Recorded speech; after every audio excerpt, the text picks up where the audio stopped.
Hello mga kamamshi! Welcome back again to my YouTube channel. For today's video, ang ituturo ko po sa inyo kung paano natin ma-save yung Facebook video sa ating gallery or sa album. Ayan po ang ituturo ko sa inyo for today mga kamamshi. Siyempre, sa Facebook account natin may magugustuhan tayong video tapos gusto nating i-save sa gallery. Tapos hindi po natin ma-save. So, ayan po ang ituturo ko sa inyo mga kamamshi.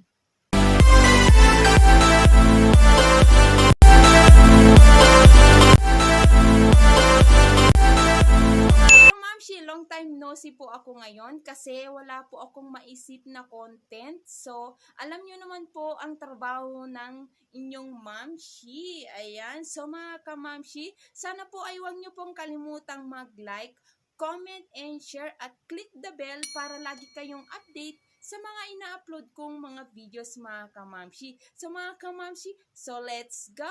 Let's start it! So, pupunta po tayo sa screen. Ayan. So, i-click po natin yung ating Facebook apps. Ayan. So, dito, titingin po tayo ng video na ating isi-save. Ayan. So, tingin lang po ako ng video.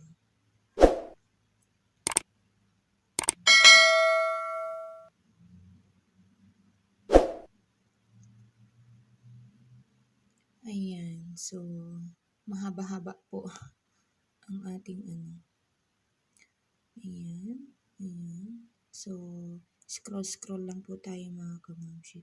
Ayan. So, dito, may nakita po akong video na nakakaaliw. Ayan, shout out po sa iyo. May dot po sa gilid, sa taas. Ayan, yung tatlong dot sa taas. I-click po natin yan mga kamamshi. I-click. And then, punta po tayo sa copy link. I-click po natin yan. Ayan, so mag-exit po muna tayo. Punta po tayo sa ating Chrome. Ayan. So dito, i-search po natin yung copy link natin sa Facebook. Ayan. Ilalagay natin yung kinapi natin doon. Ayan. So i-search po natin. Ayan, search. So dito, dapat po ay nakalagin na po kayo. Ayan. So makikita po natin dito yung video. Ayan. So, i-click po natin ulit yung copy link. Ayan, may nakikita kayong parang lapis sa gilid. I-click po natin yan. So, dito, lagay po natin sa facebook.com. Lagyan po natin ng mbasic. Basic, ayan. So, magiging mbasic Facebook na siya. So, dito, i-click po natin yung pinaka-video na nagustuhan natin. I-click po natin siya. Ayan. So, dito may nakalagay na download link. Ayan, makikita natin yan yung download link. Ayan, i-click po natin yan mga kamamshi. So, nakikita nyo sa taas, nagda-download siya. Ayan, sobrang bilis pong mag-download. So, i-open natin siya. I-try po natin. I-open natin.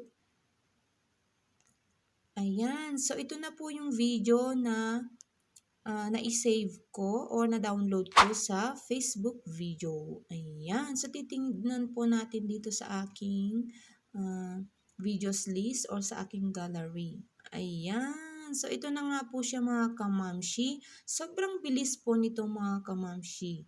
Ayan. So, i-click po natin. So, ayan po yung video na aking nagustuhan, na i-save na po sa aking gallery or sa video list. Ayan mga kamamshi. Ayan, so mga kamamshi, super dali lang po ang ating tutorial for today. Sana po ay nakatulong po ako muli sa video na ito. At huwag nyo na rin pong kalimutang mag-like, comment, and share at click na rin yung bell para lagi kayong updated sa mga ina-upload kong mga video. Thank you for watching mga kamamshi. See you next my video. Bye-bye! Ingat-ingat kayo lagi.